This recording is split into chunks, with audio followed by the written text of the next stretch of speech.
ব্যথা। এমন ভালো মানুষের হাতে যদি নেতৃত্ব 92% মুসলমানের দেশের এই মুসলমানদের হাতে চলে যায়, ভারতকে বুড়া আঙ্গুল দেখাবে বাংলাদেশের জনগণ। কথা বলেন, কথা ঠিক কিনা? তাদের নেতৃত্বে বাংলাদেশের শীর্ষস্থানীয় জামাত ইসলামের নেতাদেরকে ফাঁসির মঞ্চে ঝুলন্ত অবস্থায় মেরেছে। যাদের ইশারা ইঙ্গিতে মেরেছ, ওই ফাঁসির মঞ্চে তোমাদেরকে উঠতে হবে। পার পাবে না, পার পেতে আমরা দিব না। কথা বলেন, কথা ঠিক কিনা? এই জন্য ঐক্যবদ্ধ হওয়ার দরকার আছে না নাই? আমরাও বাংলাদেশে দুইটা নেতা পেয়েছিলাম।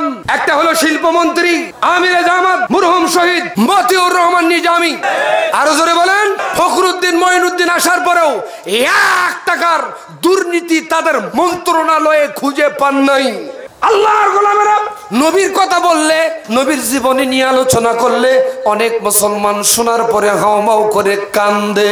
এই জন্য কবি বলেন নবীজির কথা শুনে সবাই কান্দে, কিন্তু নবীর সমাজ গড়ার কাজে যত দ্বন্দ্ব মনে বাজে। আল্লাহ কোরআনুল কারীমে বললেন, সূরা হজের 41 নম্বর আয়াত, আল্লাযীনা ইম্মাক্কানাহুম ফিল আরদি আকামুস সালাতা ওয়া আতুজ যাকাত। মারহাবা কোন? যাকাত আদায় করবে ওরা যারা নাকি ইমামাতুল কুবরা। ইমামাতুল কুবরা হলেন তারা মেম্বার, চেয়ারম্যান, এমপি, মন্ত্রী, প্রাইম মিনিস্টার হবেন যারা সরকার প্রধান হবে, মুসলিম দাবি করবে, চেয়ারে বসবে, আগামীকাল বলবে র্যাব, পুলিশ, সেনাবাহিনী, জি স্যার। তামাকের ফ্যাক্টরি যারা দিবে 1000 কোটি টাকা জরিমানা, মৃত্যু কারাদণ্ডে দণ্ডিত দেওয়ার ঘোষণা দেওয়া হলো। এই ফতোয়া যদি আগামীকাল দেয় ফজরে, জোহর হতে হতে বাংলাদেশে তামাকওয়ালা খুঁজে পাওয়া যাবে না। কসু কসু কুটি কুটি, কিসের কুটি? আপনার দাম শুধু মুড়ি আর বিড়ি। যে জাতি নির্বাচন আসলে জাতির বিবেক বিক্রি করে মুড়ি আর বিড়িতে, সেই জাতির দাম আর কত হতে পারে? এরা বলে আবার মানুষ। গত যারা জালিম ছিল তারা তো একেবারে খুঁটি নাটি শুদ্ধে বিদায়, 5 তারিখে বিদায়। এখন আবার কেউ যদি মনে করে আমি বাঘ হয়েছি, আবার খাবার জন্য লাভ দেয়, ওই ভেকত পড়ে। বিশ্বাস করুন, এদের কেউ তোলার কেউ নাই। এত নরমাল ঠিক বললে তো হবে না, একটু ধৈর্য ধারণ করেন। এই জন্য কোরআনুল কারীম বলছেন, ওয়াজ করে আর আওয়াজ দিয়ে লাভ হবে না। এখন আপনাকে আমাকে সংবিধানের কিতাব হিসেবে যদি সংসদে পাঠাইতে হয়, আল্লাহ বললেন 4 দফা কর্মসূচি পালন করবে রাষ্ট্রের সরকার যারা হবে। আলহামদুলিল্লাহ বলেন। দায়িত্ব কার? আল্লাহর দায়িত্ব, সরকারের দায়িত্ব। আল্লাহ কোরআনুল কারীমে বলছে, বিসমিল্লাহির রহমানির রহিম,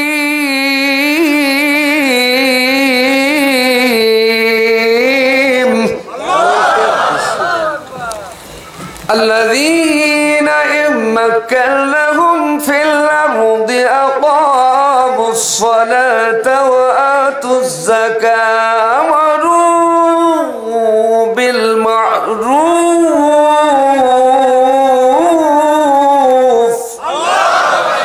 আমারু বিল মা'রুফ ওয়া নাহাউ আনিল মুনকার। কথা আমার না আমার আল্লাহর? আল্লাহ বলেন, আল্লাযীনা ইম্মাক্কানাহুম ফিল আরদ, আমার জমিনে যারা মুসলমান দাবি করবে, রাষ্ট্র ক্ষমতা হাতে পাবে, তাদেরকে আমি 4 দফা কর্মসূচি দিয়েছি। প্রথম দফা ফিল আরদি আকামুস সালাহ, নামাজের বিল, সালাতের বিল পাশ করতে হবে। বাংলাদেশ স্বাধীন হওয়া কত বছর? নতুন স্বাধীন। আলহামদুলিল্লাহ বলবেন না? 2 মাসও হয়। তাহলে আগেরটার থেকে হিসাব করি। 2 মাসে শিশু বাচ্চার কাছে চাইলে কিছু পাওয়া যাবে? সম্ভব? তাহলে আগের থেকে চাই। স্বাধীন হলো প্রায় 53 থেকে 54 বছর, ঠিক কিনা? সম্মানিত ভাইরা, কত সরকার আলো, কত গেল। ফিল আরদি আকামুস সালাহ, সালাতের বিল কেউ পাস করলো না। আমার কথা বলেন, কথা কার? যারা চেয়ার পাবে, ক্ষমতার মসনদে বসবে, প্রথম দফা কর্মসূচি পালন করবে, সালাতের বিল, নামাজের বিল পাস। কিভাবে? শুধুমাত্র কেবলমাত্র চেয়ারে বসে বলবে RAB, police, BGB, border guard, সেনাবাহিনী, আনসার, জি স্যার, ৬৮,০০০ গ্রাম বাংলায় আজান হবে মসজিদে, তারপর উক্তিয়াতে আজান দেয় কারা? জোরে কোন? মুয়াজ্জিন আজান দেবে, আল্লাহু আকবার, আল্লাহু আকবার, আল্লাহু আকবার,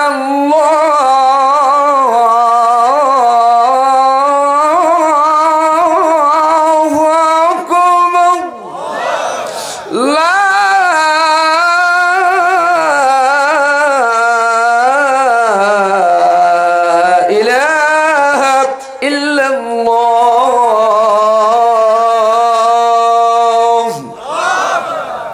সংক্ষেপ করলাম আর কি।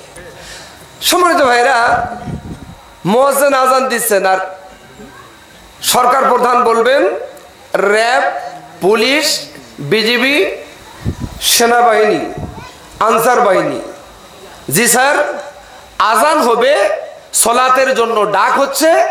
মুসলমান দাবি করার পর যারা নামাজে যাবে না, মসজিদে যাবে না, উক্তিয়াতে যাবে না, পাশায় 10টা বাড়ি, 10,000 টাকা জরিমানা, 3 মাস জেল। এই ফতোয়া আগামীকাল ফজরে যদি দেয়, আল্লাহর কসম করে বলি, বাংলাদেশে একটাও মুসলিম থাকবে না, বেনামাজি থাকবে না। আরো জোরে কোন? থাকবে। দায়িত্ব কার? কথা কয় না। দায়িত্ব কার?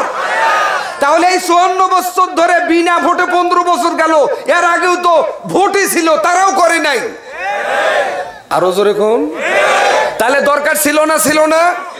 তারা যখন করে নাই, যা পাপ হয়েছে, যারা সমর্থন করেছিলাম সেই পাপের ভার আমাদেরকেও বহন করতে হয়েছে। আমরা আর পাপের ভার বহন করতে চাই না। আগামীর দিনটাতে আমরা সর্বাত্মক সহযোগিতা করতে চাই কোরআনওয়ালাদের। রাজি আছেন কার? একবার হাত তুলে দেখান তো তারা।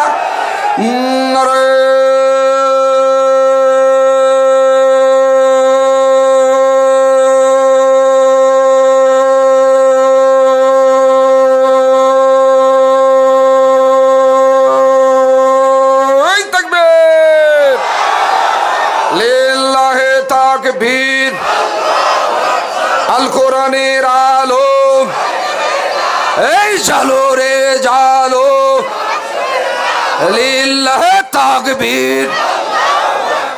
আল্লাহ কবুল করুন। আজ এই আয়াতের উপরে আলোচনা শেষ হবে ইনশাআল্লাহ। আচ্ছা ভাইরা, আর একটা কথা বলি, এখন মসজিদ কমিটি হওয়ার দরকার নাই, উক্তিয়ার কমিটি হওয়ার দরকার নাই। এখন কমিটি কারা? যার মোষ আর ভুড়ি বড় তারা। আরো আসতে গন কথা আমার, যার যত মোষ আর যার যত বড় ভুড়ি, এরা হয় মসজিদের সভাপতি, সেক্রেটারি। আল্লাহ কি বলে আর আমরা করি কি? এই জাতি যতক্ষণ পর্যন্ত নিজের পরিবর্তন নিজে না করেছে, ওই জাতিকে আল্লাহ কখনো পরিবর্তন করবে না। মার ইতিপূর্বে খাইছেন, আজও যদি আপনি পরিবর্তন না হওয়ার সুযোগ পাওয়ার পরেও সুযোগ না নেন, মার কপালত আছে 100%। আর জোরে বলে, আমরা মার খাইতে চাই? তারা তো মনে করছিল একদিনে নাকি 5 লক্ষ মানুষ মারবে। আমরা একটা মানুষের বাড়িতে হাত দেই নাই, কারো গাও হাত দেই নাই, কারো বাড়িতে অগ্নি সংযোগ করি নাই, লুটপাট করি নাই। তারাই বলতেছেন আজ দেশের মানুষ এদের হাতেই নিরাপদ। কথা বলেন, কথা ঠিক কিনা? আলহামদুলিল্লাহ বলবেন না? আমরা ইচ্ছা করলে তামা করে দিতে পারতাম না, এই আদর্শ আমার রাসূল শিখান নাই। রক্ত আমাদেরও আছে, আমরাও মানুষ, তোমরাও মানুষ। তোমারও 2টা চোখ, আমারও 2টা, না আমার 4টা। তোমারও হাত 2টা, আমারও হাত 2টা, আমারও পাও 2টা, তোমারও পাও 2টা। তোমার গায়ে যদি 100% শক্তি থাকে, আমার 99 ভাগও নাই। আর জোরে বলেন, শক্তি আছে কিন্তু আমরা প্রয়োগ করি নাই, এটা ইসলাম বলে না, কারণ আমরা রাসূল থেকে পেয়েছি। ঘটনা মনে পড়ে গেল, কমু আইসি তখন কই মামা কয়ে যায়, কষ্ট হচ্ছে আলহামদুলিল্লাহ। একবার এক ইহুদি মসজিদে পেশাব করতেছিল, সুবহানাল্লাহ কোন। আর আমাদের বর্তমান যদি কেউ মসজিদ বা মক্তবে পেশাব করে আমরা কি করব? উমর সাথে ছিলেন, এই দৃশ্য দেখে মসজিদে নববীতে পেশাব করতেছে এক কর্নারে এক ইহুদি। উমর বলছেন, ইয়া রাসূলুল্লাহ আপনি অনুমতি দেন, চামড়া চামড়ায় রাখবো না। রাসূল উমরকে বললেন, উমর একটু ধৈর্য ধারণ করো, ও পেশাবটা ক্লিয়ার ভাবে করুক। যদি তুমি আর আমি যাই উঠে যদি দৌড় মারে, অর্ধেক হয়েছে অর্ধেক হয় নাই, তাহলে অসুস্থ হওয়ার সম্ভাবনাই কথা কয় না। দেখছেন আবার মানবতার নবী, আখিরি জমানার নবী মুহাম্মদুর রাসূলুল্লাহ কি আদর্শের প্রতীক। এই চাচা বৈশাখ মুরব্বী মুরব্বী, আরে কথা কয় না, কি বি মুরব্বী আছে না নাই? আলহামদুলিল্লাহ বলেন। এটা তো ভাইরাল হয়েছে তাই না? সম্মানিত ভাইরা, আমার রাসূল সাল্লাল্লাহু আলাইহি সাল্লাম পরে যায় বলতেছেন, বাবা আমরা এখানে আল্লাহর ইবাদত করি, আল্লাহর গুণকীর্তন করি, তুমি কি জানতা না? বলছেন, ইয়া রাসূলুল্লাহ আমি জানতাম বটে, কিন্তু এরকম করে জানতাম না। রাসূল সাল্লাল্লাহু আলাইহি সাল্লাম এবং উমরকে দেখে ওর কলজাত নাই, উমর যেখানে ওর জীবন থাকে। আল্লাহ রাসূল ক্ষমা সুন্দর দৃষ্টিতে তাকায়, সাথে সাথে ওই অন্য ধর্মাবলম্বী মানুষটা রাসূলের হাতে সাথে সাথে বায়াত গ্রহণ করে মুসলমান হয়ে যায়। এটা হলো নবীর আদর্শ। ওরা মারছে, ওরা জেলে ভরাইছে, আমাদের ফাঁসির মঞ্চে মারছে, এই জন্য কি আমরা সুযোগ পাইছি বলে আমরাও করব না? আমরা তা করব না। কিন্তু প্রকৃত অপরাধী যারা অপরাধ করেছে, ৯২% মুসলমানের দেশে একটা অপরাধী পার পাবে না, পার পেতে আমরা দিব না। কথা বলেন, কথা ঠিক কিনা? সেটা সিস্টেমে হবে ইনশাআল্লাহ। সিস্টেমেও আসতে গেলে প্রয়োজন আছে কোরআনের সংবিধানের। সম্মানিত ভাইরা, মসজিদের সভাপতি এখন তারা যাদের যত বড় ভুঁড়ি আর মোষ। অথচ আল্লাহ বললেন, ইন্নামা ইয়ামুরু মাসাজিদাল্লাহি মান আমানা বিল্লাহ ওয়াল ইয়াউমিল আখির ওয়া আকামুস সালাহ ওয়া আতুজ যাকাত। পাঁচটা গুণে গুণান্বিত যারা, তারা মসজিদের সভাপতি হবে, সেক্রেটারি হবে, ক্যাশিয়ার হবে। পাঁচটা গুণ যার ভিতরে নাই, তারা মসজিদের সভাপতি, সেক্রেটারি, ক্যাশিয়ার যোগ্যতা, আরো জোরে বলেন। এক নাম্বার যোগ্যতা হলো ইন্নামা ইয়ামুরু মাসাজিদাল্লাহি মান আমানা বিল্লাহ, আল্লাহর উপর ঈমান আনতে হবে। আর ঈমান আনতে গেলেই নামাজের মনে হয় দরকার দন্ত নয়কারী হস্যই আছে।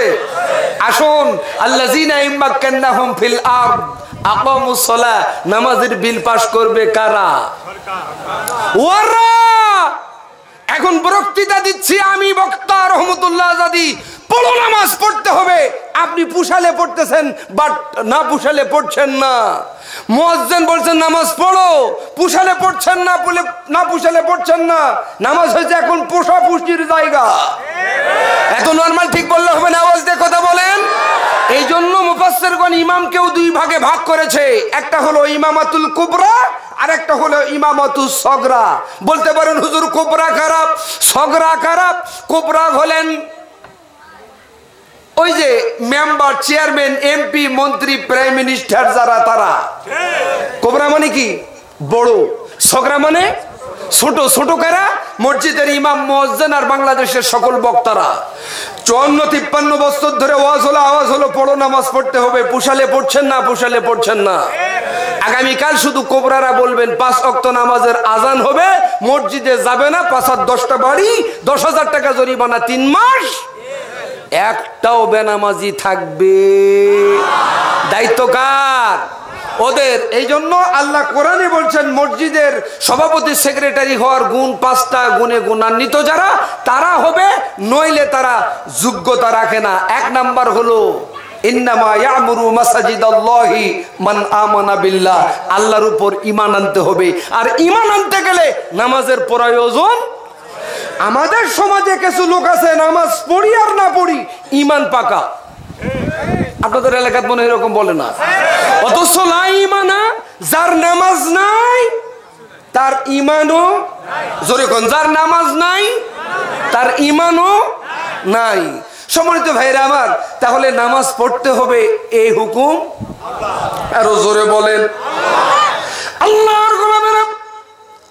মসজিদ ঘরের আবাদ করবে তারা, মসজিদ ঘরের সভাপতি হবে তারা, সর্বপ্রথমে ঈমান আনবে যারা, আরো জোরে ঈমান যদি আনে মসজিদের সভাপতি, সেক্রেটারি, ক্যাশিয়ার, বুঝতে হবে ওখানে কোরআন হাদিসের আলোচনা ইমাম ওপেনে বলতে পারে, কিন্তু অনেক মসজিদে ওপেন আলোচনা করতে গিয়া কোরআন সুন্নাহ অনুযায়ী মসজিদের হক কথা বলার কারণে মসজিদের ইমামের ইমামতি পর্যন্ত চলে গেছে বিগত দিনে। এই জন্য আল্লাহ বলছেন ঈমান আনার দরকার আছে না নাই। আরো একটি কথা পরিষ্কার ভাবে বলি, মসজিদের সভাপতি, সেক্রেটারি, ক্যাশিয়ার তারা হবে। একটা মসজিদের ইমামেরও ছুটির প্রয়োজন, একটা মুয়াজ্জিনের ছুটির প্রয়োজন। মসজিদের ইমাম এবং মুয়াজ্জিনের উপস্থিতিতে যিনি খুতবা দিতে পারবেন তিনি হবে মসজিদের সভাপতি। সবাই কিন্তু ঠিক কয় নাই। মসজিদের ইমামের উপস্থিতিতে, অনুপস্থিতিতে সেক্রেটারি যেন খুতবা এবং নামাজ পড়াইতে পারে, তিনি হবে মসজিদের সেক্রেটারি। মসজিদের ইমামের অনুপস্থিতিতে অবশ্যই যিনি ক্যাশিয়ার হবেন খুতবা দেওয়ার যোগ্যতা রাখতে হবে, কারণ এক সপ্তাহ ছুটি ওনাদেরও পাওয়ার দরকার আছে না নাই। সব চাকরিজীবীদের যদি সাপ্তাহিক ছুটি থাকে আর শুক্রবার আসলে ইমামের ছুটি থাকে না, তার মানে ইমামের ওই দিন হুঁশে থাকে না। কথা বলেন, কথা ঠিক কিনা? এক শুক্রবার যদি ব্যতিক্রমে না আসতে পারে, পরের শুক্রবার এমন সেক্রেটারি, সভাপতি আছে, ক্যাশিয়ার আছে, টাকা দেয় আমরা, আমাদের কথা অনুযায়ী আপনি মসজিদ চালান না, আপনার ইমামতি থাকবে না, পরে তুমি আসার দরকার নাই, এমন ফতোয়া দেয় না, দেয় না। আমরা এমন সেক্রেটারি, ক্যাশিয়ার, সভাপতি আর চাই না। আসছি যখন কয়ে যায় যেহেতু মসজিদের উন্নতি কল্পে মাহফিল, এই কমিটিগুলোকে এরকম করে চেঞ্জিং করার দরকার আছে না নাই? আল্লাহর কসম করে বলি, এমন চেঞ্জিং করেন, কোরআন সুন্নাহ অনুযায়ী সভাপতি, সেক্রেটারি বানান, মসজিদের উন্নয়ন অটোমেটিকলি হবে। আমরা এমন উন্নয়ন দেখেছি, 10 টন নিয়ে এসেছেন, 9.5 টন নিজের মনে করে খাইছেন সেক্রেটারি। যারা ঠিক বলেন এরাও ভাগ পাইছে, আরো জোরে কর, 9.5 টন নিজের মনে করে খাইছেন। আপনার হুঁশ নাই? আমাদের রেকর্ড করা আছে, লেখা আছে। আপনারা যাবেন কোথায়? পাই টু পাই হিসাব শুরু হয়ে গেছে। মনে করছেন খুব সললিতে চলছে? সললিতে চলে নাই। সঠিক সময়ে আপনারা বুঝতে পারবেন কত বড় আপনারা, কত ধানে কত চাল। আরো জোরে কোন? 2 নম্বর কর্মসূচি, মসজিদের সভাপতি, সেক্রেটারি তারা হবে ওয়াতুজ যাকাত, যাকাত আদায় করবে ওয়ারা। আরো জোরে কোন? আল্লাহ কোরআনুল কারীমে বললেন, সূরা হজের 41 নম্বর আয়াত, আল্লাযীনা ইম্মাক্কান্নাহুম ফিল আরদি আকামুস সালাতা ওয়া আতুজ যাকাত। মারহাবা কোন? যাকাত আদায় করবে ওয়ারা, যারা নাকি ইমামাতুল কুবরা। ইমামাতুল কুবরা হলেন তারা, মেম্বার, চেয়ারম্যান, এমপি, মন্ত্রী, প্রাইম মিনিস্টার হবেন যারা, তারা। আগামীকাল যদি ফজরে বলে 5 ওয়াক্ত নামাজের পাশাপাশি যাকাত ফরজ, নামাজ যেমন ফরজ, হজ যেমন ফরজ, যাকাত ওই রকম ফরজ। যাকাত যারা দিবে না তাদের বিরুদ্ধে যখন অ্যাকশন শুরু করে দিবে, বলেন তো আল্লাহর গোলামেরা যাকাত দিবে না? দিবে না? আরো জোরে ভাইরা আমার। এই জন্য কোরআনুল কারীমে আল্লাহ বললেন, ইন্নামা ইয়ামুরু মাসাজিদাল্লাহি মান আমানা বিল্লাহ ওয়াল ইয়াউমিল আখির। 2 নম্বর হলো আখিরাতের প্রতি ঈমান আনবে, অর্থাৎ বিশ্বাস করবে। আখিরাতের প্রতি যদি কারো বিশ্বাস থাকে, 10 টন আসার পর 9.5 টন নিজের মনে করে কোন সভাপতি, কোন সেক্রেটারি, কোন ক্যাশিয়ার, কোন সদস্য খেতে পারবে না। তার মানে আখিরাতের তো তার ভয় নেই। ওই হচ্ছে সেক্রেটারি, সভাপতি, ক্যাশিয়ার, ঠিক কিনা? আল্লাহর গোলামেরা, ওয়াল ইয়াউমিল আখির ওয়া আকামাস সালাত, এরপর সালাতের বিধান পাশ করবে, সালাত কায়েম করবে। আল্লাহর গোলামেরা গভীর মনোযোগ। আল্লাহ কোরআনুল কারীমে বললেন, ইন্নামা ইয়া'মুরু মাসাজিদাল্লাহি মান আমানা বিল্লাহি ওয়াল ইয়াউমিল আখির ওয়া আকামুস সালাতা ওয়া আতুজ যাকাত। সালাত আদায় করবে, এরপর তারা যাকাত আদায় করবে, এরা হবে মসজিদের সভাপতি, সেক্রেটারি, ক্যাশিয়ার। এতে কোনো সন্দেহ আরো জোরে। এই জন্য সূরা হজের ভিতরে আল্লাহ বললেন 4 দফা কর্মসূচি পালন করবে তারা। আল্লাযিনা ইম্মাক্কান্নাহুম ফিল আরদি আকামুস সালাতা ওয়া আতুজ যাকাত, যাকাত আদায় করবে ওরা। আমারু বিল মারুফ, ভালো কাজের আদেশ করবে ওরা। আল্লাহু আকবার। কারা করবে? এখন আমরা মসজিদের ইমাম মুয়াজ্জিন যারা আছি তারা বলতেছি, ভাই বিড়ি গুল জর্দা আলোয়া খাও না, তামাক ফেন্সিডিল খাও না। এখন নিশায় আসক্ত বাংলাদেশের যুবকেরা। এত বয়ান, এত বক্তৃতা, এত নসিহা, এরপরেও কি তামাক, মদ, আফিম, আইস, হিরোইন, ফেন্সিডিল এগুলো কি বন্ধ হয়েছে? বন্ধ হয়েছে? সম্মানিত ভাইরা আমার, আজকে এই নিশাকে কেন্দ্র করে সন্তান তার বাপকে খুন করতেছে। ঐশী নামে একটা মহিলা মেয়ে তার পিতাকে হত্যা করে নাই? সম্মানিত ভাইরা, আজকে যদি এই নিশা আমরা বন্ধ করার জন্য যত রকমের বয়ান করছি, বয়ান বক্তৃতা করছি, এরপরেও কি বন্ধ করা সম্ভব হয়েছে? শুধুমাত্র কেবলমাত্র যারা সরকার প্রধান হবে, মুসলিম দাবি করবে, চেয়ারে বসবে, আগামীকাল বলবে র্যাব, পুলিশ, সেনাবাহিনী, জি স্যার। তামাকের ফ্যাক্টরি যারা দিবে 1000 কোটি টাকা জরিমানা, মৃত্যু কারাদণ্ডে দণ্ডিত দেওয়ার ঘোষণা দেওয়া হলো। এই ফতোয়া যদি আগামীকাল দেয় ফজরে, জোহর হতে হতে বাংলাদেশে তামাকওয়ালা খুঁজে পাওয়া যাবে না। কথা বলেন, কথা ঠিক কিনা? সম্মানিত ভাইয়েরা আমার, এই দায়িত্ব হলো সরকারের, আর গোটা দায়িত্ব নিয়েছে বর্তমানের আলেম ওলামারা। না, এই দায়িত্ব আমাদের নয়, এই দায়িত্ব তাদের। জনগণকে বুঝতে হবে। আকামুস সালাওয়াতু যাকাত আমারু বিল মারুফ, ভালো কাজের আদেশ করবে, অনাহ আনিল মুনকার, অসৎ কাজ থেকে বিরত রাখবে। এই 4 দফা কর্মসূচি যদি বাস্তবায়ন বাংলাদেশে হয়, আল্লাহকে আল্লাহর কসম করে বলি, দেশে শান্তি আসবেই। আরো জোরে বলেন। আর দেশে শান্তি আসতে গেলে ওই রকম নেতা আমাদেরকে নির্ধারণ করতে হবে। যে ঘটনাটা আমার মনে পড়ে গেল, 1 ঘন্টা হয়তো বা সময় লাগতে পারে, ঘটনাটা কি বলবো? তাহলে একটা তাকবীর দেন, লিল্লাহে তাকবীর। আরো জোরে, লিল্লাহে তাকবীর। 12টা বাজতে আর মোটামুটি 3 মিনিট থেকে 4 মিনিট। আসুন, তাহলে নেতা নির্বাচন করতে হবে আমাদের আগামী দিনের জন্য ওই রকম নেতা। আলহামদুলিল্লাহ বলেন। আজকের আলোচনা বয়ান হচ্ছে মসজিদের উন্নতি কল্পে, ঠিক কিনা? আরো জোরে বলেন। এই মসজিদে নববীতে বসা, আলহামদুলিল্লাহ বলেন। আমার নবী, আপনার নবী মুহাম্মাদুর, আরো জোরে বলেন, সাল্লাল্লাহু আলাইহি ওয়াসাল্লাম। মুফাসসিরগণ বলছেন, নবীজি সাহাবীদেরকে নিয়ে বসা 25 জন। কতজন? আরো জোরে বলেন, কতজন? এই 25 জনদেরকে নিয়ে বসে নবীজি আমার আয়াত তেলাওয়াত করছেন। আলহামদুলিল্লাহ বলেন। আমরা তো কোরআনের আয়াত তেলাওয়াত শুনিও না, নিজেরা করার চেষ্টাও করি না, ঠিক কিনা?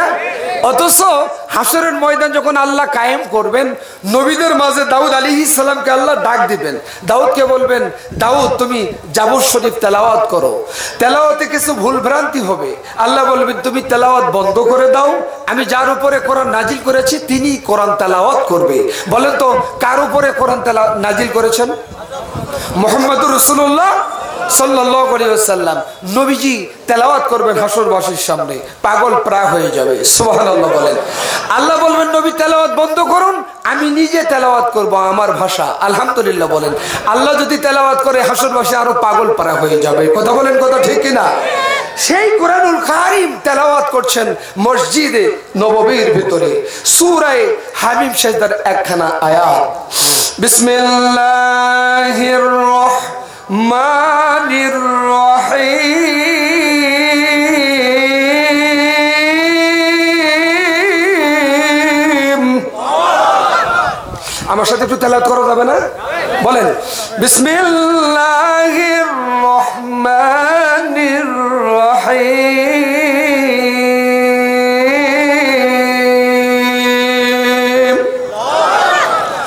إن الذين قالوا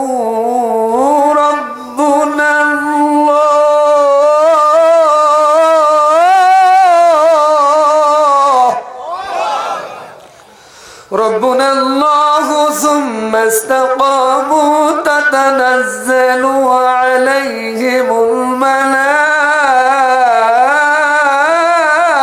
الملائكة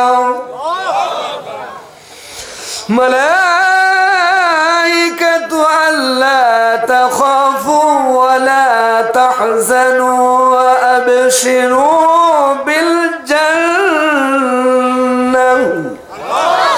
بالجنة التي كنتم توعدون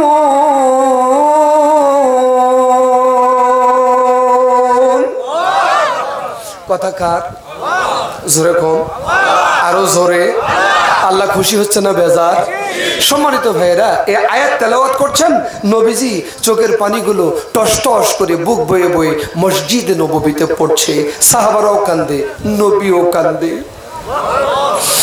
আল্লাহর গোলামেরা নবীজি সাহাবীদেরকে ডাক দেয়া বলেন সাহাবারা রে আমি যে আয়াতে কারিমা তেলাওয়াত করলাম এই আয়াতের অর্থ কি তোমরা জানো এক সাহাবী বললেন ইয়া রাসূলুল্লাহ ইয়া হাবিবাল্লাহ আপনি যদি অনুমতি দেন এই আয়াতের অর্থের সাথে মক্কার একটা ঘটনার মিল আছে আমি বলবো আরো জোরে কোন সুবহানাল্লাহ নবীজি বলেন সাহাবী আর দেরি করো না জলদি বলো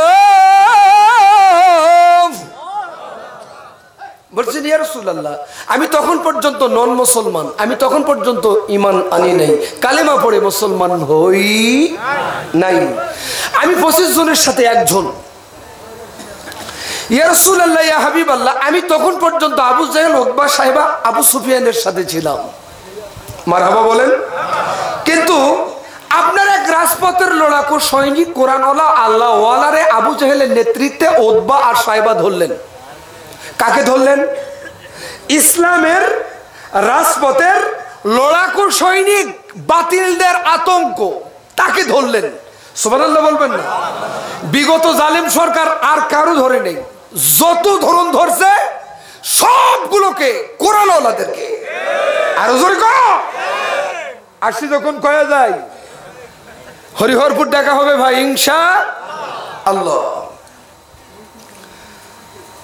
বলছেন ইয়া রাসূলুল্লাহ আমি তখন পর্যন্ত মুসলমান আমি দূর থেকে তাকাচ্ছিলাম উতবা সাহেবা ধরলেন ধরার পর আবু জাহেলের নেতৃত্বে বলেন তো আবু জাহেল সেই সমাজের কি ছিলেন শুধু নেতা নয় রাষ্ট্রপ্রধান জোরে কোন ওনার নেতৃত্বে রাজপথের লড়াকু সৈনিক তিনি ধরলেন ধরার পর বর্ণনাকারী বলছেন ইয়া রাসূলুল্লাহ আমি দূর থেকে দেখলাম উতবা আর সাহেবা ধরার পরে মারপিট আরম্ভ করেছেন মারতে মারতে শরীর থেকে রক্তগুলো আল্লাহর জমিনে টস টস করে পড়ে আর বলতে লাগে মুহাম্মদের অনুসারীরে আমাদের হাতে মার খাবি জীবন দিবি না আল্লাহ আর তার নবী মুহাম্মদ রে ভুলে যাবি বলছেন ইয়া রাসূলুল্লাহ আমি তখন দূর থেকে তাকাচ্ছিলাম এক বাক্যে এক কণ্ঠে আওয়াজ দিয়ে বলছেন রাজপথের লড়াকু সৈনিক আমি জীবন দিব প্রয়োজন বোধে শহীদ হয়ে যাব বাতিলের কাছে বাতিল সরকারের কাছে মাথা নত করব না আল্লামা দেলোয়ার হোসেন সাঈদী সহ মতিউর রহমান নিজামী সহ কাদের মোল্লা সহ বাতিলের কাছে মাথা নত করে নেই এত নরমাল ঠিক শোনার জন্য আমি সিরির বন্ধুর আসি নাই আরো জোরে বলেন এমন একটা পর্যায়ে গেছে এই সিরির বন্ধুরা আজাদের মাহফিল অনেক সময় বন্ধ করে দিয়েছে বিগত দিনে অনেক মাহফিলে মারামারি হয়েছে পুলিশ এসেছে মামলা পর্যন্ত হয়েছে কথা বলেন কথা ঠিক কিনা এখন আমরা বলতে চাই সেন্টু দেওয়ানির আসো তো দেখি তোদেরকে কত বড় তোমার পাওয়ার তোমার কত বড় ক্ষমতা মাউথপিস না বক্তার মুখ থেকে কেড়ে নাও আজ দেখি তোমার শক্তি বেশি না বক্তার শক্তি বেশি আইসো খেলা হবে। কোন মাঠে খেলবা? বড় মাঠে আইসো। কথা কয় না রে, ভয় পাচ্ছেন মনে হয়। সম্মানিত ভাইরা, কষ্ট হচ্ছে আপনাদের? কষ্ট হবে না তো? 1 ঘন্টা কিন্তু থাকতে হবে। কয় ঘন্টা? 1 ঘন্টা। একজন উঠতে পারবেন না। যা চোখ বলে হবে কাল সকালে। 80 যখন বরাবর কয়া যায়, দাওয়াত পাই আর না পাই, এরপরও পার্বতীপুর সিরিজ বন্দরের কম করে হলো এখনো 20টা প্রোগ্রাম, আলহামদুলিল্লাহ। কিন্তু আল্লাহর মেহেরবানি, এই মামা এবং আমার সাহিম ভাই কোনোভাবেই ছাড় দিল না। এই তারিখটাও আমার পক্ষে দেওয়া সম্ভব ছিল না, দিতেই হবে। দাবি আমাদের একটাই, আলহামদুলিল্লাহ। আমাদেরও দাবি আগামী দিন কোরআনের পার্লামেন্ট। আরো জোরে বলেন কথা। আল্লাহর গোলামেরা নবীজি বলছেন সাহাবীরে, তারপরে কি ঘটনা ঘটলো? 25 জন সাহাবী মসজিদে নববীতে বসা। বর্ণনাকারী বলেন, ইয়া রাসূলুল্লাহ, দূরে ছিলাম। একটা কথা বলছেন, রে উতবা, রে সাহেবা, জীবন দেব প্রয়োজন বোধে, যত রক্তে আমার আল্লাহ খুশি হবেন তত পরিমাণ রক্ত দেব, বিনিময়ে আমার আল্লাহ আর রাসূলকে ভুলে যাব না। এই জন্য কবি বলেন, সব ভুলিব, বলেন সব ভুলিব কিন্তু তোমায় ভুলতে পারি না। বলেন সব ভুলিব কিন্তু তোমায় ভুলতে পারি না। সব ভুলিব কিন্তু তোমায় ভুলতে পারি না। ভুলিনি, ভুলবো না, ভুলতে পারি না। ভুলিনি, ভুলবো না, ভুলতে পারি না। সব ভুলিব কিন্তু তোমায় ভুলতে পারি না। আমার সোনার মদিনা, আমার প্রাণের মদিনা, সব ভুলিব কিন্তু তোমায় ভুলতে পারি না। সব কিছু বলে যাও রে আবু সুফিয়ান, রে উতবা, বিনিময়ে আমার আল্লাহ আর নবীরে ভুলে যাও না। এমন সিদ্ধান্তের কথা যখন জানাই দিলেন, আবু জেহেল সরকার প্রধান ডাক দে বলেন, রে উতবা, রে সাহেবা, দেখো কি আর দেরি করো না। এত ছোট শাস্তির সম্মুখীন করে ইসলামী আন্দোলন থেকে দূরে রাখা যাবে না। লিডার কি করতে হবে? লিডার পরামর্শ দিল, ফাঁসির মঞ্চ তৈরি করো। আজ যে ফাঁসির মঞ্চ দেখেছি, পূর্বে যা দেখলাম, এই ফাঁসির মঞ্চ আজকের নয়, আজ থেকে 1500 পূর্বের মঞ্চ। কথা বলেন, কথা ঠিক কিনা? আল্লাহর গোলামেরা, নবীর কথা বললে, নবীর জীবনী নিয়ে আলোচনা করলে অনেক মুসলমান শোনার পরে হাওমাও করে কান্দে। এই জন্য কবি বলেন, নবীজির কথা শুনে সবাই কান্দে, কিন্তু নবীর সমাজ গড়ার কাজে যত দ্বন্দ্ব মনে বাজে। নবীজির কথা শুনে সবাই কান্দে, কিন্তু নবীর রাষ্ট্র গড়ার কাজে যত দ্বন্দ্ব মনে বাজে। নবীর সমাজ, নবীর রাষ্ট্র গড়ার কথা বললে অনেক মুসলমানের গাও এখনো আগুন জ্বলে। বুঝতে হবে ওটা মুসলমান নামে টাটকা মুনাফিক। আর মুনাফিকদের জায়গা কোথায়? ইন্নাল মুনাফিকিনা ফি দারকিল আসফালি মিনান নার। মুনাফিকদের জায়গা জাহান্নামের সর্বনিম্ন স্তরে। আওয়াজ দিয়ে কথা বলেন। আজকে সমাজে মুনাফিক মার্কা মুসলমানই বেশি। ঠেলাত পড়লে ওরা কয় হা হা, আমরা ওই ঠেলাত পড়েও তা, এখনো তা, শেষ পর্যন্ত তা আমরাই ছিলাম, আমরাই আছি, আমরাই আগামী দিন থাকবো ইনশাআল্লাহ। কথা বলেন, কথা ঠিক কিনা? কষ্ট হয়? আল্লাহর গোলামেরা, নবীজি বলছেন সাহাবীরে, তারপরে কি ঘটনা ঘটলো? সাহাবী বলছেন, ইয়া রাসূলুল্লাহ, এমন সিদ্ধান্তের কথা জানাই দেওয়ায় আবু জেহেল বললেন, ফাঁসির মঞ্চ তৈরি করো। ফাঁসির মঞ্চ তৈরি করা হলো। ওতবা সাহেবা দুইজন মিলে ফাঁসের মঞ্চে তারে ওঠালো, দুই পাশে দুইটা হাত বেঁধে দিল, গলায় রশি পরাই দিল। সাহেবা নেমে গেল, ওতবা মঞ্চে থেকে গেল। ওতবা ডাক দিয়ে বলেন, রে মোহাম্মদের অনুসারী, ইতিপূর্বে মেরেছি, শরীর থেকে রক্ত ঝরিয়েছি, এখন কিন্তু তোমার ফাঁসের মঞ্চে আমরা মারবো। বলছেন এইরকম একটা দুইটা ফাঁসির মঞ্চ নয় রে ওতবা, লক্ষ ফাঁসির মঞ্চ যদি আমার জন্য তৈরি করে দাও, আমি যদি লক্ষবার হায়াত পাই, লক্ষবার ফাঁসির মঞ্চকে বরণ করে নেব। জোরে বলেন না সুবহানাল্লাহ। মুজাহিদেরা কখনো মরার ভয় করে? ফাঁসির মঞ্চের ভয় করে? করবেও ইনশাআল্লাহ। যে জেলখানা আমাদের জন্য ছিল এখন জেলখানা উন্মুক্ত, এখন ওরা আর জোরে কোন আল্লাহর গোলামেরা। ওতবা ডাক দিয়ে যখন এই কথা বললেন, আর উত্তরে যখন এমন করে বললেন, সাহেবারে বলছেন, সাহেবা ধারালো চাকুটা দিয়া দাও, অস্ত্রটা দিয়া দাও। ওতবার হাতে ধারালো অস্ত্র সাহেবা দিয়া দিলেন। বর্ণনাকারী বলেন, ইয়া রাসূলুল্লাহ, ইয়া হাবিবাল্লাহ, আমি দূর থেকে তাকালাম, ওতবা রাগে রাগান্বিত হইয়া হাতের বাহুর উপরে একটা আঘাত করলেন। একটা আঘাত করার সাথে সাথে হাতটা কেটে যখন মঞ্চে পড়ে গেল, থিমকি দিয়া রক্তগুলো বেরোইতে লাগলো, মঞ্চ লালে লাল।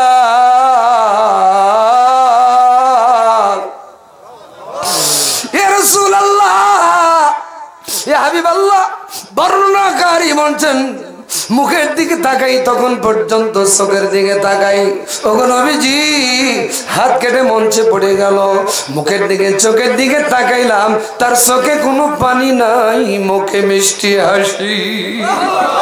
এত নরমাল আল্লাহু আকবার শোনার জন্য তো আমি আসি নাই। এটা আওয়াজ দিয়ে বলেন মুসলমানের মতো, নারায়ে তাকবীর। নবীও কান্দে, নবীর সাহাবারাও কান্দে।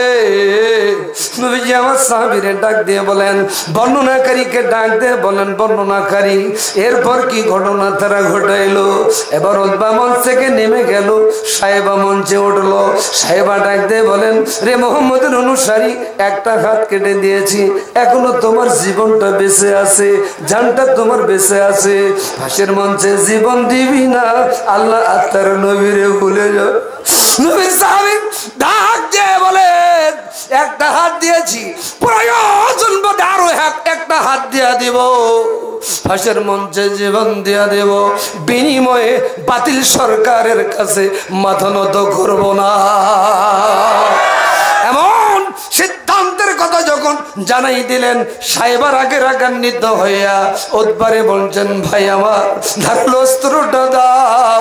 ধারালো অস্ত্রটা যখন হাতে পাইলেন, রাগে রাগান্বিত হইয়া বাম হাতের বাহুর উপরে এমন একটা আঘাত করলেন, এক আঘাতে হাতটা কেটে যখন মঞ্চে পড়ে গেল, থিমকি দিয়া রক্তগুলো বেরোতে লাগলো। বর্ণনাকারী নবীকে ডাক দিয়ে বলেন, ইয়া রাসূলুল্লাহ, ইয়া হাবিবাল্লাহ, হাতটা যখন মঞ্চে পড়ে গেল, থিমকি দিয়া রক্তগুলো বেরোতে লাগলো। আমি চোখের দিকে তখন পর্যন্ত তাকাইলাম, মুখের দিকে তাকাইলাম, নবী গো তার মুখে এবং চোখে কোনো পানি নেই, মুখে মিষ্টি মিষ্টি হাসি দেখতে পাই।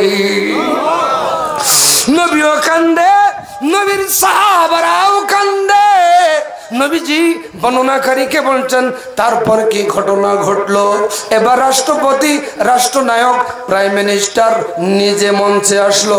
বলছেন, মোহাম্মদের অনুসারী রে, দুইটা হাত কেটে দিয়েছি, এখনো তো তোমার জানটা বেঁচে আছে, আমার কাছে প্রাণ ভিক্ষা চাও, আমি জানে বাঁচাই দিব। বলছেন, আমি তো কোনো অপরাধ করি নাই, রাষ্ট্রপতির কাছে প্রাণ ভিক্ষা চাবো কেন? আমাদেরকেও প্রস্তাব দেওয়া হয়েছিল নিজামী সাহেব রে, কাদের মোল্লা সাহেব রে, কথা বলেন কথা ঠিক কিনা? মুজাহিদ সাহেব রেও এ প্রস্তাব দেওয়া হয়েছিল, এখনো ক্ষমা চাও, আমরা মাফ করে দেব। কিন্তু না না, তারা বললেন আমরা তো অপরাধ করি নাই, ক্ষমা চাবো কেন? প্রয়োজন বোধে শহীদ হয়ে যাব, বিনিময়ে আমরা আল্লাহর জান্নাতে বিনা হিসাবে যাব। এই সৌভাগ্য তো সবার কপালে জোটে আর জুটা। এই জন্য কবি বলেন শাহাদাতের তামান্না হৃদয়ে যাদের, মারহাবা বলেন, শাহাদাতের তামান্না হৃদয়ে যাদের, কিসের তাদের ভয়? নেই কোনো শক্তি পৃথিবীর বুকে ঠেকাই নিজামীর জয়, ঠেকাই মুজাহিদের জয়, ঠেকাই কাদের মোল্লার জয়, ঠেকাই সাইদির জয়। আল্লাহর আইন কায়েম হবে যারা সংগঠিত হয়, আসবে দেশে সাইদের দ্বারাই, আসবে দেশে মুজাহিদের দ্বারাই ইসলামের বিজয়, ইসলামের বিজয়।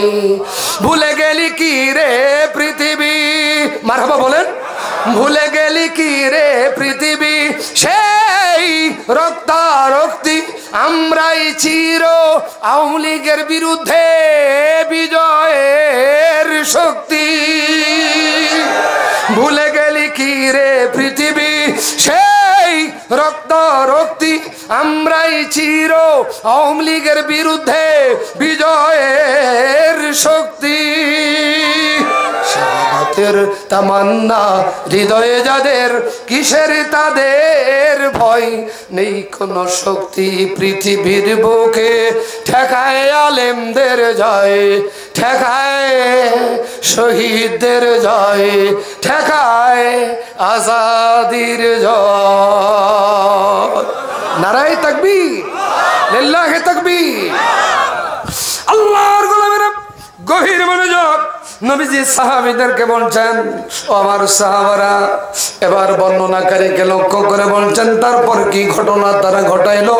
রাষ্ট্রপতি নিজে আসলেন মঞ্চে, আসার পর উতবা সাহেবারে ডাক দিলেন, রে উতবা, রে সাহেবা, দেরি করো না, ধারালো অস্ত্রটা দিয়ে দাও। ধারালো অস্ত্র হাতে পাইলেন।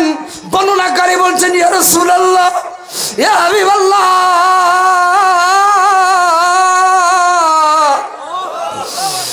আমি দূর থেকে তাকাইলাম, রাষ্ট্রপতি আবু জেহেল নিজে ধারালো অস্ত্র দিয়া পায়ের বাহু পর্যন্ত, দুইটা উরু পর্যন্ত একেবারে কেটে ফেলাই দিলেন। মঞ্চে যখন পা দুটো দুই পাশে পড়ে গেল, থিমকে দিয়া রক্তগুলো বেরোইতে লাগলো। আমি চোখের দিকে তাকাই, মুখের দিকে তখন পর্যন্ত তাকাই, চোখে কোনো পানি নাই, তখন পর্যন্ত মুখে মিষ্টি হাসি। নবীজি সাহাবী বলেন, ইয়া রাসূলুল্লাহ, হাত কেটে দেয়, পা কেটে দেয়, মুখে এবং চোখে পানি দেখি। আর ফাঁসির মঞ্চে যখন গলা রশিটা গোটা বডিটা ভর করে, গলা রশি গলায় কিটকিট করে বসে, হে রাসূলুল্লাহ, মৃত্যুর পূর্বে বলতেছেন, ফুস্তু ওয়া রব্বি ওয়া রব্বাকুমুল কাবা। রে আবু জাহেল, রে উতবা, রে সাহেবা, কাবা শরীফের মালিকের কসম করে বলি, গলা রশি গলায় কিটকিট করে বসার আগেই আমার জানটা আমার আল্লাহর জান্নাতে নিয়ে যাওয়া হচ্ছে। নারায়ে তাকবীর। বর্ণনাকারী বলেন, ইয়া রাসূলুল্লাহ, হাত কেটে দিল, পা কেটে দিল, গলা রশি গলায় কিটকিট করে বসে, চোখের দিকে তাকাই, মুখের দিকে তাকাই, চোখে কোনো পানি নাই, মুখে মিষ্টি হাসি। এর কারণ কি আমি জানতে চাই। সাহাবীর যদি জানার ইচ্ছা থাকে, ও শ্রীর বন্দরের ভাইয়েরা, আমাদেরও জানার দরকার আছে না নাই? কার কার আছে একটু হাত তুলে দেখাই। ঘটনাটা কি এখনই কমন, একটু পরে কই, একটু পরে বলি। কারণ হলো আমরা আগামী দিন কোরআনের পার্লামেন্ট দেখতে চাই, তাহলে এমন নেতার দরকার আছে না নাই? সম্মানিত ভাইরা, এমন দৃশ্য দেখাই বর্ণনাকারী বলছেন, ইয়া রাসূলুল্লাহ, আমি আর ঠিক থাকতে পারলাম না, বাপ দাদার ধর্ম ত্যাগ করে কালমা পড়ে মুসলমান হয়ে গেলাম, লা ইলাহা ইল্লাল্লাহু মুহাম্মাদুর। তাকেও ধরলো কিন্তু জানে মারলো না। সবাই যে জানে মারবে তাও কিন্তু না, কাউরে ধরবে, কাউরে মারবে, কাউরে ছাড়বে, এই স্বভাব ওই সময় থেকে আজ পর্যন্ত চলছে, কিয়ামত পর্যন্ত চলতেই থাকবে। যিনি বর্ণনা করলেন তার নাম মুফাসসিরগণ বলেছেন তার নাম হলো সাইদ ইবনে আমের। আবু বকরের সংক্ষিপ্ত খেলাফত কালে, রাজত্বকালে তাকে রাষ্ট্রীয় কোনো পদমর্যাদা দেওয়া হয়নি। আমিরুল মুমিনিন অর্ধজাহানের খলিফা হযরত উমর যখন শাসনভার দায়িত্ব তার কাঁধে, তিনি তখন এই সাইদ ইবনে আমেরকে পারস্যর গভর্নর করে। সুবহানাল্লাহ বলবেন না? দেখেন, উমর তখন নেতা নির্বাচন করেছিলেন কোটায় না মেধায়? আরে কথা কয় না, কোটায় না মেধায়? আমরাও তো এই কোটা আর মেধা নিয়ে এই বৈষম্যের আন্দোলন দেখলাম, কথা বলেন ঠিক কিনা? আমরা 15 বছর 5 মাস ধরে যা পারি নাই, এই ছাত্র ভাইয়েরা, এই যুবকেরা সেটা আদায় করেছেন, আলহামদুলিল্লাহ। আর জোরে বলেন আলহামদুলিল্লাহ। সম্মানিত ভাইয়েরা আমার, উনিও মেধায় নিয়োগ দিচ্ছেন, সেটাও আবার যেন তেন নেতা নয়, গভর্নর করে। আলহামদুলিল্লাহ বলবেন না? গভর্নর যিনি হন তার মনে হয় টাকার অভাব। আরো জোরে। আর আমাদের ব্যাংকের খবর নেন, যারা ব্যাংকের কর্মকর্তা বড় বড় বাংলাদেশ থেকে শুরু করে সবাই চোর, সবাই ডাকাত। এরা লুটপাট করতে করতে এই দেশে আর থাকবার পারতেছে না। এখন বেগম পাড়া তো আজ যাবার পারতেছে না। কথা বলেন, কথা ঠিক কিনা? তোরা পালাবি কই? আল্লামা দেলোয়ার হোসেন সাইদি বলেছিল, তোরা ইঁদুরের গর্ত পর্যন্ত খুঁজে পাবি না। বাস্তবেই তারা আর খুঁজে পাচ্ছে না। কথা বলেন, কথা ঠিক কিনা? মিলে যাচ্ছে না কথা? দেখেন, আমিরুল মুমিনিন ওমর অর্ধজাহানের খলিফা মেধায় নিয়োগ দিলেন গভর্নর। কোথাকার? পারস্যর। আলহামদুলিল্লাহ। এই পারস্যকে হিমস বলা হয়। সুবহানাল্লাহ বলেন। সম্মানিত ভাইরা, ওনাকে নিয়োগ দিয়ে বলতেছেন, সাইদ তুমি আমাকে 4টা তালিকা দিবা। কয়টা? নেতা কিভাবে নির্বাচন করবেন দেখেন। 1 নম্বর তালিকা ইয়াতিম। বলেন, 1 নম্বর তালিকা ইয়াতিম, 2 নম্বর মিসকিন, 3 নম্বর বিধবা, 4 নম্বর গরিব। এই তালিকাটা তুমি আমারে দিবা, আমি কিছুদিন পরে তোমার এলাকায় যাব, জি স্যার দিয়ে দেব। উনি মাস 6 পরে হিমসে গেলেন অথবা পারস্যে গেলেন। যাবার পরে সাইদ ইবনে আমেরের পক্ষ থেকে তালিকা দেওয়া হলো আমিরুল মুমিনিন ওমরকে। পারস্যের এবং হিমসের জনগণকে নিয়ে এই তালিকা পড়তে আরম্ভ করলেন।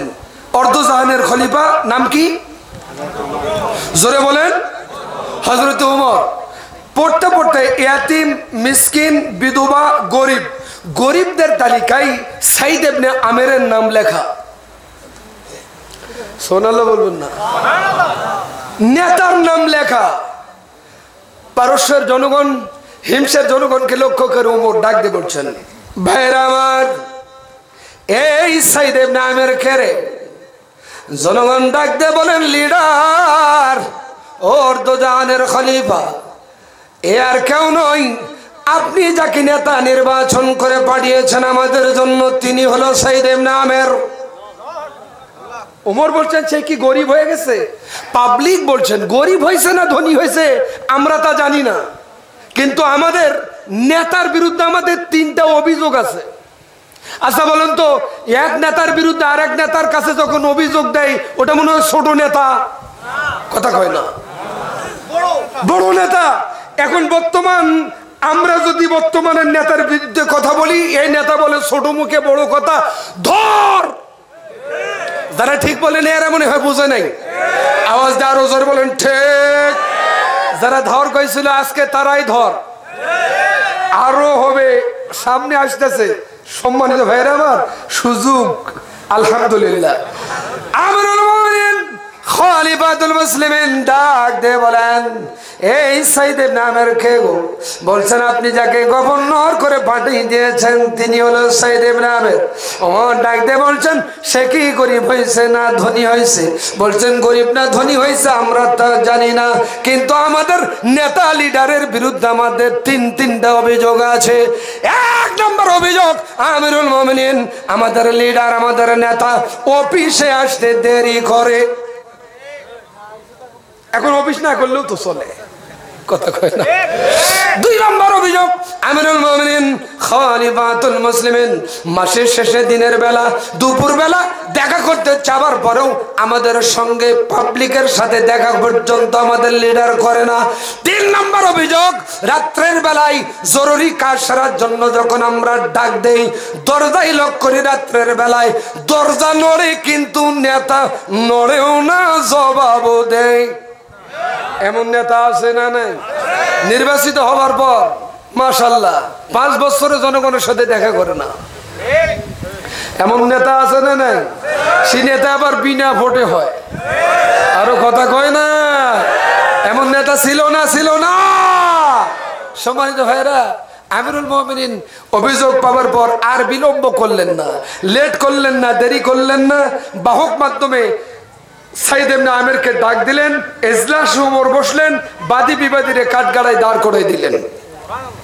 ওমর ডাক দিয়ে বলেন, সাইদ রে, তোমার বিরুদ্ধে জনগণ তিনটা অভিযোগ দায়ের করেছে। সঠিক কারণ যদি দর্শাইতে পারো তোমার চাকরি থাকবে, নইলে তোমার চাকরি থাকবে না। বলেন হুজুর আমি কি জানতে পারি আমার বিরুদ্ধে আনিত 3টা অভিযোগ কি? ওমর বলছেন জি জানতে পারো। 1 নম্বর অভিযোগ অফিসে আসতে দেরি করো। 2 নম্বর অভিযোগ মাসের শেষে দিনের বেলা দুপুর বেলা দেখা করতে যাবার পর পাবলিকের সঙ্গে তুমি দেখা পর্যন্ত করো না। 3 নম্বর অভিযোগ সাইদরে রাত্রের বেলায় জরুরি কাজ সারার জন্য জনগণ যখন তোমার বাড়ির দরজায় লক করে দরজা নড়ে তুমি জবাব পর্যন্ত দাও না। কথাগুলো কি সঠিক? আমিরুল মুমিনিন খলিফাতুল মুসলিমিনকে ডাক দিয়ে বলতেছেন, আমিরুল মুমিনিন আমার বিরুদ্ধে আনিত অভিযোগ একটাও মিথ্যা না, 3টাই সঠিক। আহা কি নেতা! আমরাও বাংলাদেশে 2টা নেতা পেয়েছিলাম। একটা হলো শিল্পমন্ত্রী আমিরে জামাত মরহুম শহীদ মতিউর রহমান নিজামী, আরো জোরে বলেন ফখরুদ্দিন মঈনুদ্দিন আসার পরেও 1 টাকার দুর্নীতি তাদের মন্ত্রণালয়ে খুঁজে পান নাই। সুবহানাল্লাহ বলবেন না? 2 নম্বর মন্ত্রী পেয়েছিলাম আলিয়া হাসান মোহাম্মদ মুজাহিদ, সমাজ কল্যাণ মন্ত্রণালয়ের দায়িত্বে ছিলেন। 1 টাকার দুর্নীতি ফখরুদ্দিন মঈনুদ্দিন টর্চ লাইট দিয়ে দেখে খুঁজেও তারা পায় নাই। ভারতে তো এখানেই মাথা ব্যথা। এমন ভালো মানুষের হাতে যদি নেতৃত্ব 92% মুসলমানের দেশের এই মুসলমানদের হাতে চলে যায়, ভারতকে বুড়া আঙ্গুল দেখাবে বাংলাদেশের জনগণ। কথা বলেন, কথা ঠিক কিনা? তাদের নেতৃত্বে বাংলাদেশের শীর্ষস্থানীয় জামাত ইসলামের নেতাদেরকে ফাঁসির মঞ্চে ঝুলন্ত অবস্থায় মেরেছে। যাদের ইশারা ইঙ্গিতে মেরেছ ওই ফাঁসির মঞ্চে তোমাদেরকে উঠতে হবে। পার পাবে না, পার পেতে আমরা দিব না। কথা বলেন, কথা ঠিক কিনা? এই জন্য ঐক্যবদ্ধ হওয়ার দরকার আছে না নাই? আগামী দিন যখন যেভাবে কোরআনের জন্য এবং আল্লাহ তাআলার রাসূলের জন্য আলেম ওলামারা ডাক দিবে, বুকের তাজা রক্ত যদি রাজপথে ঢেলে দিতে হয়, কাপড় পরে মাঠে ময়দানে নামতে হয়, কারা কারা রাজি আছেন আর একবার 2 হাত তুলে আমার আল্লাহকে দেখাই দাও।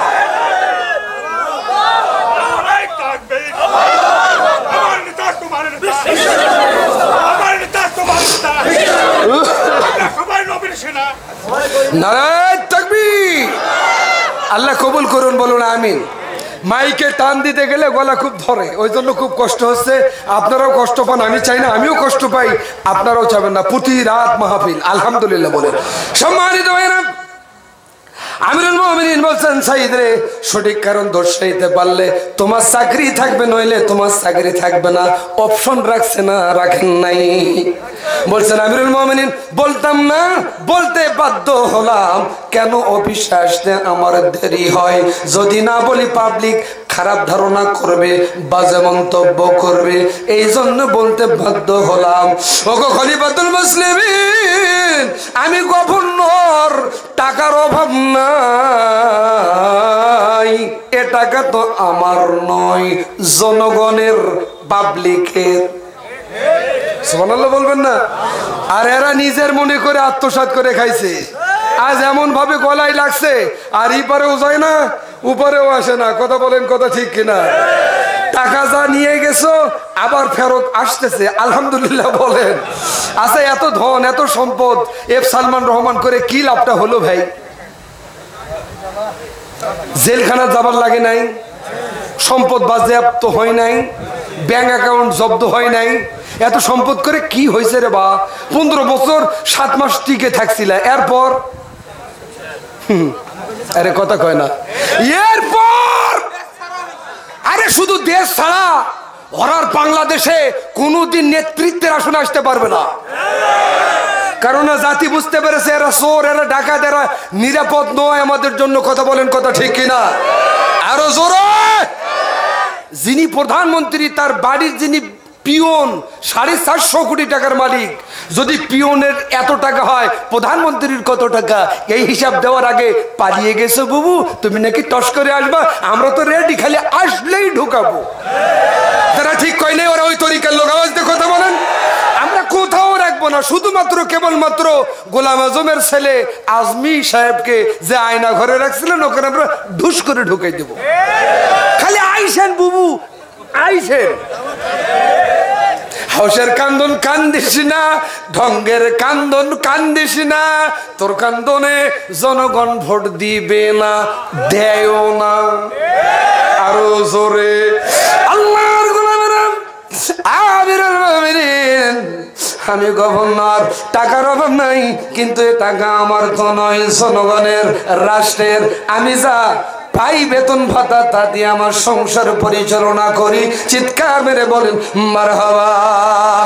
ওগো খলিফা, আমার বাড়িতে কোনো কাজের মানুষ নাই, আমার স্ত্রী অসুস্থ, আমার ছোট্ট 2টা ছেলে, তাদেরকে স্কুলে পাঠাই, স্ত্রীর সেবা করি, সংসারের যাবতীয় কাজকর্ম করি, এজন্য আমার অফিসে আসতে দেরি হয়ে যায়।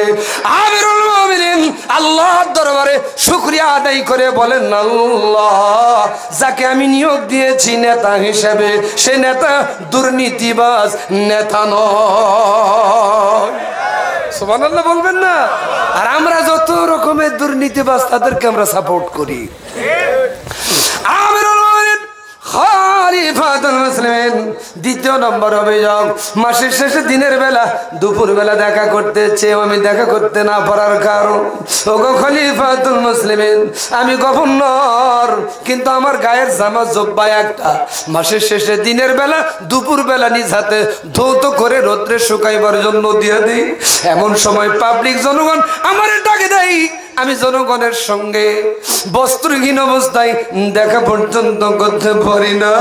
ওর আল্লাহ দরবারে শুকরিয়া আদায় করে বলে, আল্লাহ, আমি কোটাই নয় মেধায় চাকরি দিয়েছি যারে, এই লিডারকে নেতা নিয়োগ হিসেবে আমি দিয়েছি, এ লিডার দুর্নীতিবাজ লিডার নয়। 3 নম্বর অভিযোগ, আমিরুল মুমিনিন বলতাম না, বলতে বাধ্য হলাম। ওগো খলিফাতুল মুসলিমিন, আমিরুল মুমিনিন রাত্রের বেলায় আমার দরজায় লক করে, আমি শুনতে পাই, জবাব দিতে না পারার কারণ জানার দরকার আছে না নাই? ওগো খলিফাতুল মুসলিমিন, অফিসে থাকাকালীন যতটুকুন সময় আল্লাহকে স্মরণ করার ততটুকুন করি। অফিস থেকে বাড়ি আসা মাত্র দুনিয়াবী সমস্ত কাজ বাদ দিয়ে আমি নামাজে দাঁড়িয়ে যাই। যখন নাকি নামাজে দাঁড়াই, জনগণ আমার ডাকে, আমি জবাব দিতে পারি না। এ মাসলা আমার জানা নাই, নামাজে থাকাকালীন জবাব দেওয়া যায়। উমর ডাক দিয়ে বলেন যে না না, জবাব তো দেওয়া যায় না। সাইদ ইবনে আমির ডাক দিয়ে বলেন, আমিরুল মুমিনিন, এই জন্য আমি জবাব দিতে পারি না। উমর সিজদায় পড়ে গিয়া ডাক দিয়ে আল্লাহরে বলেন, আল্লাহ,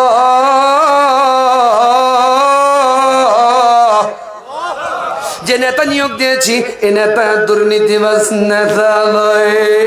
হিমিশের জনগণ, পারস্যর জনগণ শুনে কেঁদে কেঁদে বলছেন, আমিরুল মুমিনিন, আমাদের নেতার বিরুদ্ধে আনিত অভিযোগ, আমাদের লিখিত অভিযোগ আমরা ফিরাই নিলাম।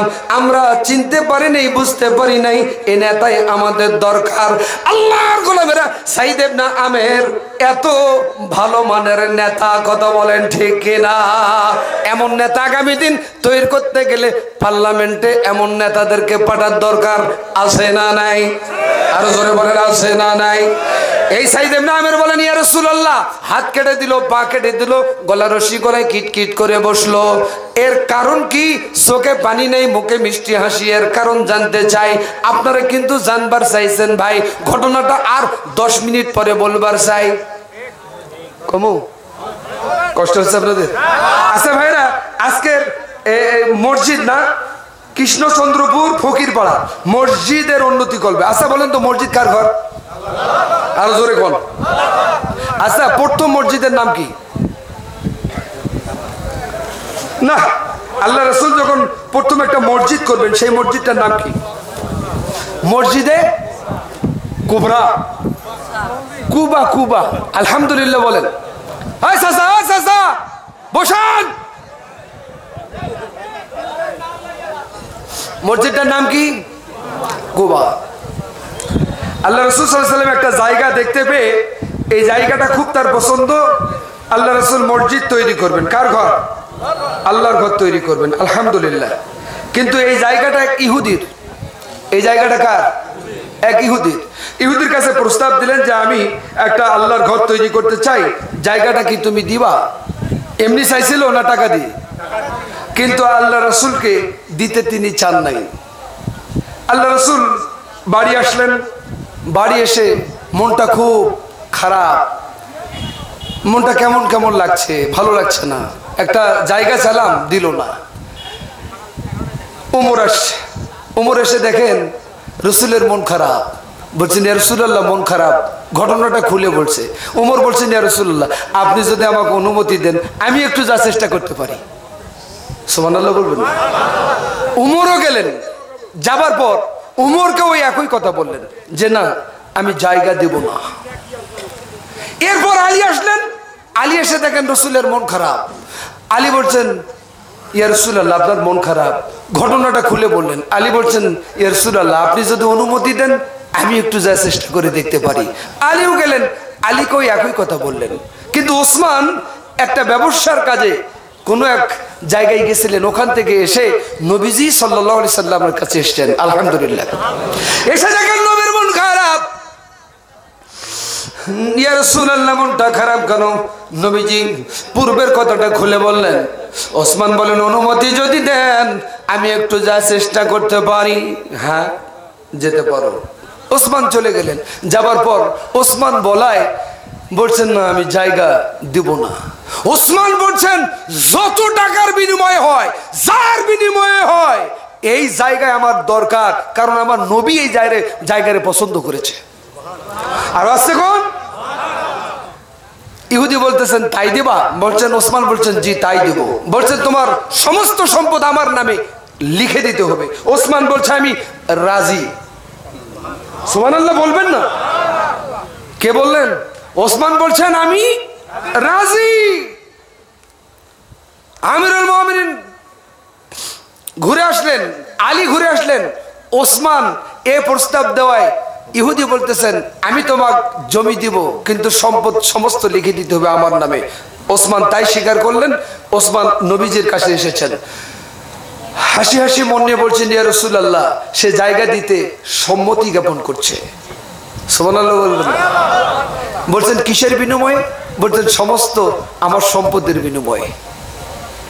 ওসমানের জন্য রাসূল দোয়া করলেন, আল্লাহ যেন তাকে জান্নাতে এরকম একটা ঘর নির্মাণ করে। ইহুদি পাশে পাশে আসছেন, বলছেন, ইয়া রাসূলুল্লাহ, ওসমান পাবে, আমি পাবো না, তা হবে না। আমি ওসমানের সম্পদ ওসমানকে দিয়ে দিলাম। আমি আমার স্বেচ্ছায়, নিজ ইচ্ছায়, অন্তরের স্থল থেকে আল্লাহর ঘর মসজিদে আমার জায়গা অক্ষ করে দিতে চাই।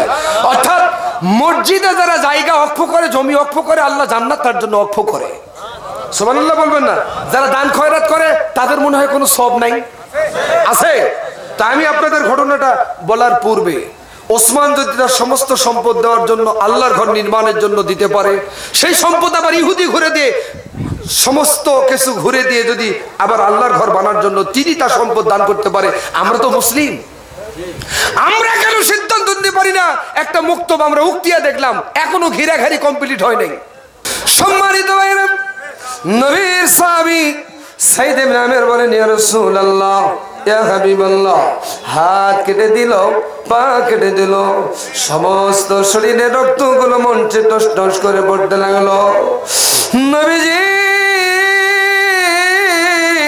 গলা রশি গলায় যখন কিটকিট করে বসে, জীবনটা জানটা যখন চলে যায়, মুখের দিকে তাকাই, চোখের দিকে তাকাই, চোখে কোনো পানি নাই, মিষ্টি হাসি মুখে। এর কারণ কি জানতে চাই?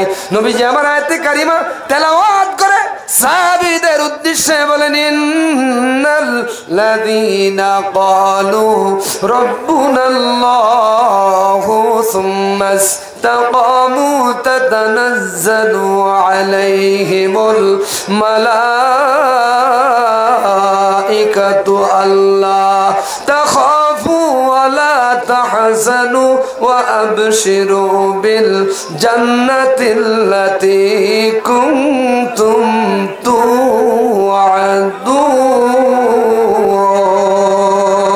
তুআদুন। আল্লাহর গোলামেরা, নবীজি বলেন সাহাবারা রে, ইন্নাল্লাযীনা ক্বালু রাব্বুনাল্লাহ, নিশ্চয় যারা বলে আল্লাহ আমার রব, হাত কেটে দেয়, পা কেটে দেয়, গলা রশি গলায় কিটকিট করে বসে, তার পূর্বেও বলে আল্লাহ আমার রব, সুম্মা ইসতাকামু, এর উপরে ইস্তেকামাত থাকে।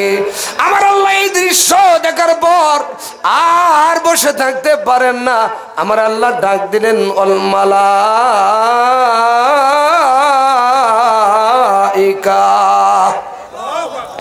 মালাইকা শব্দের শাব্দিক অর্থ হলো ফেরেশতা। ফেরেশতাদেরকে ডাক দিয়ে বলেন, ও ফেরেশতারে, দেখো কি, যাও আল্লাহ তাখাফু, আমার পক্ষ থেকে রাজপথের লড়াকু সৈনিক রে আবু জেহেলের নেতৃত্বে, উতবা সাইবার নেতৃত্বে ফাঁসের মঞ্চে হাত কেটে দেয়, পা কেটে দেয়, গলা রশি গলায় কিটকিট করে বসার আগেই কানে কানে গিয়া বলো, আল্লাহ তাখাফু, আমরা আল্লাহর পক্ষ থেকে এসেছি, ওয়ালা তাহজানু, ভয়ের কোনো কারণ নাই, আমরা তোমাকে সুসংবাদ দেবার জন্য আসি, ওয়া আবশিরু বিল জান্নাতিল্লাতী কুনতুম তুআদুন। ফাঁসির মঞ্চের রশি গলায় কিটকিট করে বসার আগেই তোমার জানটা আমরা আল্লাহর জান্নাতে নিয়ে যাও। নবী সাহাবাদেরকে নবীজি ডাক দিয়ে বলেন, হাত কেটে দেয়, পা কেটে দেয়, গলা রশি গলায় কিটকিট করে বসার পূর্বেই, মৃত্যুর পূর্বেই যদি জান্নাতের কেউ আগাম সুসংবাদ পায়, সে হাসবে না কাঁদবে? সাহাবারা কেঁদে কেঁদে বলেন, ইয়া রাসূলুল্লাহ, সে তো কান্নার কথা নয়, হাসির কথা। সাহাবারা বলছেন, সে যদি না হয়ে আমার জীবনটা ওইভাবে দিতে পারতাম, শহীদি মর্যাদা আমার অতি উত্তম হইতো। কথা বলেন, কথা ঠিক কিনা? এমন তামান্না, এমন শহীদি তামান্না প্রত্যেক মুসলমানের কামনা করা উচিত কিনা? আল্লাহ পাক এমন শহীদের তামান্না কামনা করার প্রত্যেককেই তৌফিক দান করুক। সকলে বলুন আমিন।